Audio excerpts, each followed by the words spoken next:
وَقُلْ جَاءَ الْحَقُّ وَزَهَقَ الْبَاطِلُ إِنَّ الْبَاطِلَ كَانَ زَهُوقًا، اور کہہ دو کہ حق آ گیا اور باطل نابود ہو گیا، بے شک باطل نابود ہونے والا ہے۔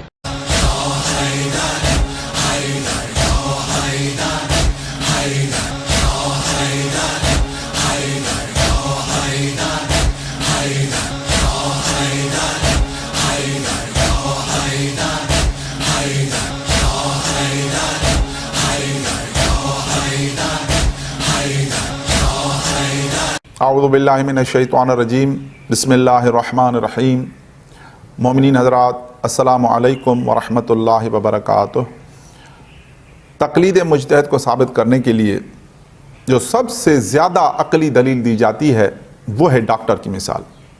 ڈاکٹر ڈاکٹر ڈاکٹر، جتنی بھی تقلید کے فیور میں کتابیں لکھی گئی ہیں ان میں آپ کو یہ مثال ضرور ملے گی، اور جتنے بھی مولوی ہیں، پاکستان ہو، ہندوستان ہو، ایران، عراق، جتنے بھی ہیں وہ یہی دلیل دیتے ہیں، ڈاکٹر کی مثال۔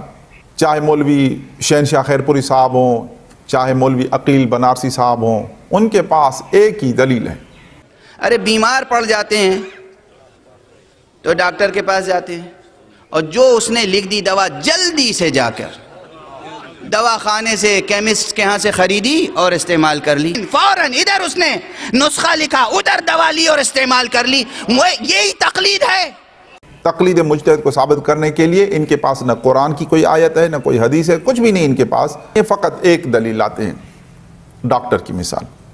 پہلے ہم یہ دیکھتے ہیں کہ خود مجتہدین کے نظر میں ڈاکٹر کی حیثیت کیا ہے، اور انہوں نے اپنی رسالہ عملیہ یعنی توضیح المسائل میں ڈاکٹر کے بارے میں کیا لکھا ہے۔ میں نے یہ کتاب فقط پڑھی نہیں ہے بلکہ پڑھائی ہے، اور تھوڑا ٹائم نہیں، کافی ٹائم میں نے اس کتاب کو پڑھایا ہے، اور ایک نہیں ہے، میرے پاس توضیح المسائل تمام مجتہدین کی ہیں۔ اور یہی مولوی صاحبان اصولی، جب میں خود اصولی تھا اور تقلید مجتہد کا میں قائل تھا، ان دنوں سے ہی مجھے توضیح المسائل پر اتنی گرفت تھی کہ جتنے اصولی مولوی ہیں وہ مسائل مجھ سے پوچھتے تھے کہ فلاں مجتہد نے کیا فرمایا ہے، فلاں مجتہد، مجھے خود یہ کہتے تھے کہ یہ توضیح المسائل کا حافظ ہے۔ لیکن کیوں؟ جب ہمیں پتہ چل گیا کہ مجتہدین کے فتاوی کلام معصوم کے اگینسٹ ہیں، خلاف ہیں، الٹ ہیں، اور جب تحقیق کی تو پتہ چلا مجتہدین کا مذہب اور ہے، اہل بیت علیہ السلام کا مذہب اور ہے۔ وہ انشاءاللہ کبھی تفصیل سے میں آپ کو بتاؤں گا۔ تو مجھے اس کتاب کے بارے میں تو اچھی طرح پتہ ہے کہ اس میں کیا ہے، تو اب چلتے ہیں اس کتاب کے بارے میں۔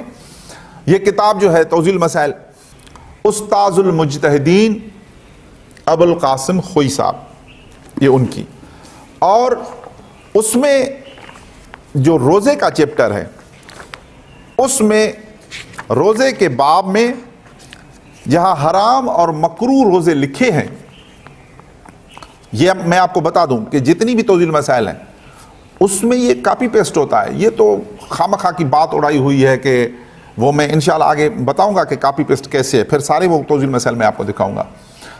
بات ایسے مشہور کر دی گئی کہ وہ بڑی تحقیق کے بعد لکھی جاتی ہے، یہ ہے وہ ساری بات انشاءاللہ آپ کو آئے گی، تو وہ یہ سارا کاپی پیسٹ ہے۔ تو ابھی میں آپ کو توضیح المسائل خوئی صاحب کی، یہ میں آپ کو وہ مسئلہ پڑھ کے سناتا ہوں کہ خود ان کے نزدیک، مجتہد کے نزدیک ڈاکٹر کی کیا حیثیت ہے۔ یہ خوئی صاحب کی توضیح المسائل، اور اس کا صفحہ نمبر 260، اور یہ جامعہ تعلیمات اسلامی پاکستان سے چھپی ہے۔ یہ خود خوئی صاحب کا ہی ادارہ ہے، اور اس میں یہ کتاب چھپتی رہتی ہے، اور پھر سیستانی صاحب کی کتاب چھپی ہے اور چھپتی رہتی ہے ان کی کتابیں، تو ان کا اپنا ادارہ اور انہی کے۔ تو یہ صفحہ نمبر 260 پر حرام اور مکروہ روزے چیپٹر کا یہ نام ہے۔ تو اس کا 5واں مسئلہ، اس چیپٹر کا 5واں مسئلہ، یعنی مسئلہ نمبر 1752، اگر کوئی شخص جانتا ہو کہ روزہ اس کے لیے مضر نہیں ہے، یعنی ایک شخص جانتا ہے کہ میں روزہ رکھ سکتا ہوں، میرے لیے نقصان دہ نہیں ہے، تو اگرچہ ڈاکٹر کہے کہ مضر ہے یعنی ڈاکٹر منع کرے. انسان خود سمجھ رہا ہے میں روزہ رکھ سکتا ہوں اور ڈاکٹر کہے کہ روزہ نہ رکھو, تو خوئی صاحب فرماتے ہیں اس شخص کو روزہ رکھنا چاہیے, یعنی ڈاکٹر کی بات نہیں ماننی چاہیے. اور آگے لکھتے ہیں اور اگر کوئی شخص یقین یا گمان رکھتا ہو کہ روزہ اس کے لیے مضر ہے, ایک آدمی سمجھ رہا ہے کہ میرے لیے یہ روزہ نقصان دہ ہے, تو اگرچہ ڈاکٹر یہ کہے کہ مضر نہیں, اس شخص کو چاہیے کہ روزہ نہ رکھے, اور اگر وہ روزہ رکھے تو اس کا روزہ صحیح نہیں ہوگا. تو خوئی صاحب نے, اور یہ فقط خوئی صاحب نہیں, جتنے مجتہدین ہیں, چاہے سیستانی ہو, خمینی ہو, جتنے مجتہدین ہیں, سب نے یہ لکھا ہے کہ اگر روزہ آپ سمجھتے میں رکھ سکتا ہوں روزہ, اور ڈاکٹر کہے کہ نہ رکھو, تو ڈاکٹر کی بات مانی نہیں چاہیے, روزہ رکھنا چاہیے, کیونکہ وہ خود سمجھ رہا ہے. یعنی ڈاکٹر کی حیثیت توضیح المسائل میں جو مثل قرآن ہے اصولی فرقے والوں کے لیے, اس میں کیا لکھا ہے, یعنی ڈاکٹر کی یہ حیثیت ہے. ویسے تو ڈاکٹر پڑھا لکھا ہوتا ہے, ہر چیز جانتا ہے, اتنی تعلیم ہے اور اتنی ڈگریاں ہیں. جب ڈاکٹر کے پاس اتنی ڈگریاں ہیں, ساری عمر اس نے پڑھا ہے, تو وہ خود نہیں سمجھ سکتا. یعنی ڈاکٹر کی بات کو نہ مانو, یہ سارے مجتہدین کہتے ہیں. جب خود تمہارے پاس ڈاکٹر کی حیثیت نہیں ہے, تو پھر یہ ڈاکٹر کی مثال دیتے ہوئے تمہیں شرم نہیں آتی کہ تم وہ مثال دے رہے جس پر خود عمل نہیں کرتے؟ جبکہ قرآن مجید میں ہے یا ایھا الذین آمنوا لم تقولون ما لا تفعلون, اے ایمان والو ایسی بات کیوں کہتے ہو جس پر خود عمل نہیں کرتے؟ جب تمہارے نزدیک ڈاکٹر کی حیثیت یہ ہے, پھر تمہیں یہ دلیل دیتے ہوئے کوئی شرم نہیں آتی؟ اچھا, دوسری بات, ڈاکٹر کی بنیادی دو قسمیں ہوتی ہیں. ایک ہوتے ہیں فارمیسی کے ڈاکٹر, شعبہ دوا سازی, جو دوا بناتے ہیں. ایک ڈاکٹر فارمیسی کا ہوتا ہے, شعبہ دوا سازی کا, اور دوسرا ڈاکٹر فزیشن ہوتا ہے. مریض کی بیماری تشخیص کے بعد بنی ہوئی دوا جو تجویز کرتا ہے وہ فزیشن ہوتا ہے. وہ خود فزیشن دوا نہیں بناتا, بنی ہوئی دوا تجویز کرتے ہیں. اگر آسان لفظوں میں کہا جائے تو ایک ہے دوا بنانا اور دوسرا ہے دوا بتانا. دوا بنانا اور چیز ہے, دوا بتانا اور چیز ہے. اب میں آپ کو بتاتا ہوں کہ دین کا ڈاکٹر کون ہے, اور یہ تفسیر امام حسن عسکری علیہ السلام میرے سامنے ہے. اس میں لکھا ہوا ہے قال رسول اللہ صلی اللہ علیہ وآلہ وسلم, رسول اللہ صلی اللہ علیہ وآلہ وسلم نے ارشاد فرمایا, یا عباد اللہ, اے اللہ کے بندو, انتم کل مریض واللہ رب العالمین کالطبیب. رسول اللہ نے ارشاد فرمایا, اے اللہ کے بندو تم بیمار کے مثل ہو اور اللہ ڈاکٹر کی طرح ہے, طبیب کی طرح ہے. یعنی رسول اللہ نے فیصلہ کر دیا کہ دین کا ڈاکٹر اللہ ہوتا ہے. دین کا ڈاکٹر, دین بنانے والا, دین بنانے والا ڈاکٹر اللہ ہے, مولوی نہیں ہے دین بنانے والا. آگے رسالت مآب نے ارشاد فرمایا, فصلاح المریض فیما یعلمہ الطبیب ویدبرہ بہ, اور مریض کے لیے وہی چیز بہتر ہوتی ہے جس کو طبیب بہتر سمجھے, ڈاکٹر بہتر سمجھے اور اس کے لیے تجویز کرے. لا فیما یشتہیہ المریض ویقترحہ, نہ یہ کہ جو مریض چاہتا ہے یا جو مریض خواہش کرتا ہے, اس طرح نہیں ہوتا مریض کی خواہش پر چلنا چاہیے, نہیں, جو ڈاکٹر تجویز کرتا ہے. رسالت مآب صلی اللہ علیہ وآلہ وسلم نے فائنل فیصلہ کر دیا, الا فسلموا للہ امرہ, اے لوگو آگاہ ہو جاؤ, اللہ کے کام کو اسی کے سپرد کرو, تکونوا من الفائزین, اس میں تمہاری کامیابی ہے. یعنی رسول اللہ صلی اللہ علیہ وآلہ وسلم نے فائنل فیصلہ کر دیا کہ دین کا ڈاکٹر کوئی مولوی نہیں, دین کا ڈاکٹر اللہ ہے. دین بنانا اس کا کام ہے. اگر آپ کہتے ہیں کہ دین مولوی بنائے گا, شرعی حکم مولوی بنائے گا, تو اس کے لیے آپ قرآن کی آیت بتائیں یا حدیث بتائیں کہ جس میں اللہ نے کہا ہو قرآن کی آیت میں یا حدیث میں کہ دین کا ڈاکٹر مولوی ہے, مجتہد ہے. نہیں. اچھا, یہ حدیث کس کتاب میں ہے؟ میں 10 کتابوں کے حوالے دے دیتا ہوں. پہلی کتاب تفسیر امام حسن عسکری علیہ السلام, صفحہ نمبر 438. دوسری کتاب الاحتجاج طبرسی جلد نمبر 1 صفحہ نمبر 51. تیسری کتاب تنبیہ الخواطر صفحہ نمبر 357.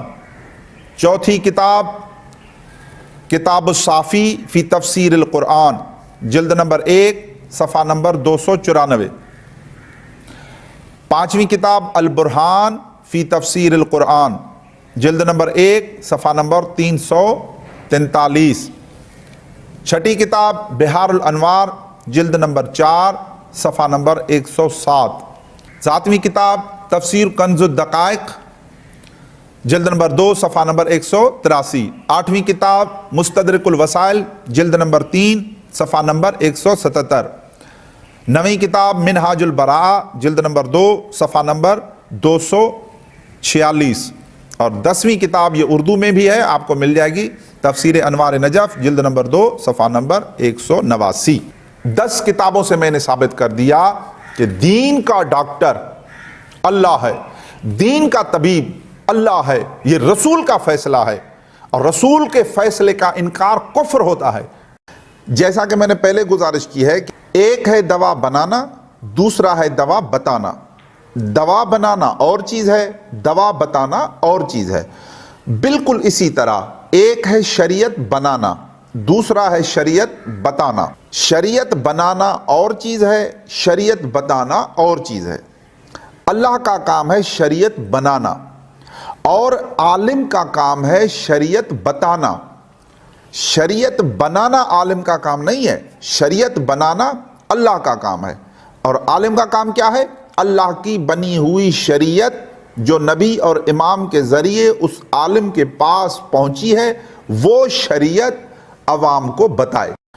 مجتہد کو فارمیسی کا ڈاکٹر ثابت کرتے ہو اور دلیل دیتے ہو فزیشین کی، یہی سب سے بڑا دھوکہ ہے آپ کا اس ڈاکٹر کی مثال میں. جو بھی آپ کو یہ دلیل دے، ڈاکٹر کی مثال دے تقلید مجتہد کو ثابت کرنے کے لیے، تو پہلے آپ ان سے یہ پوچھیں کہ پہلے یہ ثابت کرو کہ دین کا ڈاکٹر مجتہد ہے، پہلے یہ ثابت تو کرو، اور شرعی دلیل لاؤ. شرعی دلیل کیا ہوتی ہے؟ یا قرآن میں دکھاؤ یا فرمان معصوم میں دکھاؤ. جب تک کوئی شخص یہ چیز نہیں لاتا قرآن اور حدیث سے کہ مجتہدی دین کے ڈاکٹر ہیں، تو ان کو یہ مثال نہیں دینی چاہیے.